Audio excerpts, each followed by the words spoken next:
এক একটা বৈশ্বিক আসর আসে আর যায়, কিন্তু বাংলাদেশের পারফরমেন্সের গ্রাফে দেখা যায় না উন্নতির ছাপ। সম্প্রতি বিশ্বকাপ মঞ্চে করুণ অবস্থা টাইগারদের। 2023 ওয়ানডে বিশ্বকাপ কিংবা 2022 টি-20 বিশ্বকাপ, কোথাও নেই সুখের কোনো স্মৃতি। তবে নতুন মিশন সামনে রেখে নতুন আশায় স্বপ্ন বুনছে শান্ত বাহিনী।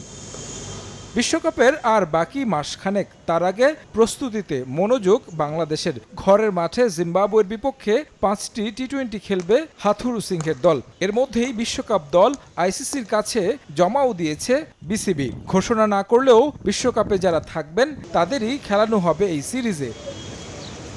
ঘোষিত দলে সবচেয়ে বেশি ফোকাস থাকবে বেশ কয়েকজন ক্রিকেটারের দিকে, যাদের পারফরমেন্সের উপর নির্ভর করবে বাংলাদেশের বৈশ্বিক আসরে ভালো করার বিষয়টি। শুরু থেকে শুরু করা যাক। ওপেনিংয়ে তানজিদ তামিমকে রাখা হয়েছে স্কোয়াডে, যাকে লিটন দাসের সঙ্গে দেখা যাবে ইনিংসের গোড়াপত্তন করতে। সৌম্য সরকার ফুল ফিট না হলে তাকেই বিশ্বকাপেও ওপেনিংয়ে দেখা যাবে। ঢাকা প্রিমিয়ার লিগে দুর্দান্ত পারফরমেন্স করছেন, তার আগে বিপিএলে দেখা পেয়েছেন সেঞ্চুরির। সব মিলিয়ে দারুণ শুরুর প্রত্যাশা তার কাছ থেকে।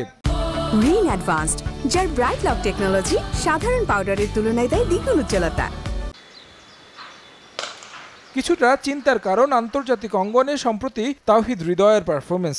গেল শ্রীলঙ্কা ও নিউজিল্যান্ড সিরিজ মিলিয়ে তার ব্যাট থেকে সর্বোচ্চ এসেছে 32 রানের ইনিংস। স্ট্রাইক রেটটাও টি-20তে মানানসই নয়। বিশ্বকাপ বিবেচনায় এই সিরিজে তার পারফরমেন্সের উপর চোখ থাকবে নির্বাচকদের। লোয়ার অর্ডারে হার্ড হিটিংয়ের জন্য দলে জায়গা পেয়েছেন জাকের আলী অনিক। বিপিএলে পারফর্ম করেছেন, ডিপিএলেও নজর কেড়েছেন আবাহনীর হয়ে। আসন্ন টি-20 বিশ্বকাপে বড় দায়িত্ব থাকবে তার উপর। শেষ দিকে উচ্চ স্ট্রাইক রেটে ব্যাটিং করার জন্যই জায়গা হয়েছে। এই সিরিজে নজর থাকবে তার উপরও। আইসিসি ইভেন্টে বরাবরই দুর্দান্ত মাহমুদুল্লাহ রিয়াদ। গেল ভারত বিশ্বকাপেও বাংলাদেশের হয়ে একমাত্র সেঞ্চুরিটি এসেছে তার ব্যাট থেকে, যাকে একরকম দল থেকে বাদই দেওয়া হয়েছিল। পারফরমেন্সের কারণে অধিনায়কত্ব হারিয়েছেন, সঙ্গে বাদ পড়েছিলেন টি-20 দল থেকেও। তবে মাঠের পারফরমেন্সে নির্বাচকদের নজর কেড়েছেন।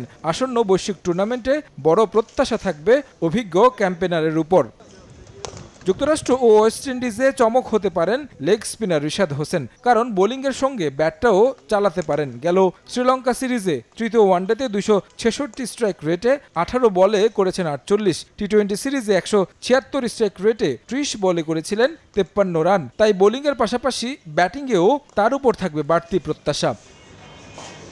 সিরিজটা বড় চ্যালেঞ্জ পেস বোলিং অলরাউন্ডার সাইফুদ্দিনের জন্য। সবশেষ টি-20 খেলেছেন 2022 সালের অক্টোবরে। ইনজুরির কারণে ছিলেন দলের বাইরে। ফিট হয়ে বিপিএলে খেলেছেন দারুণ ইনিংস। ফরচুন বরিশালকে উপহার দিয়েছেন শিরোপা। তাই ব্যাট বলে তার উপর নজর থাকবে নির্বাচকদের। এই সিরিজে ভালো করলে বিশ্বকাপ স্কোয়াডে জায়গা হবে এই অলরাউন্ডারের।